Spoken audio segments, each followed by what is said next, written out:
Did you know that a single blood clot in the brain can change your life in seconds? Let's explore how modern medicine removes these deadly clots and restores blood flow in the brain. This condition is known as an ischemic stroke, caused by a clot that blocks an artery in the brain.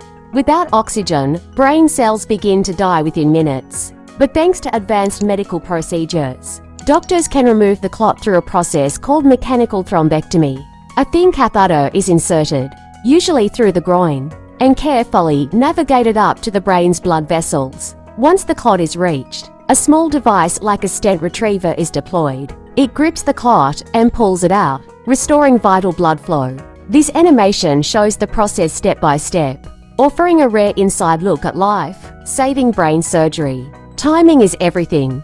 The faster the clot is removed, the more brain tissue can be saved. This is why stroke symptoms, like sudden numbness, confusion, or vision loss, must be treated as a medical emergency. Modern neurosurgery saves thousands of lives each year. Always act fast: face drooping, arm weakness, speech difficulty. Time to call emergency services. This video is for educational purposes only, to help you understand how the human body works and how modern medicine saves lives. If you found it interesting, subscribe to the channel for more health and medical animations. Take care of yourself and always listen to your body's signals.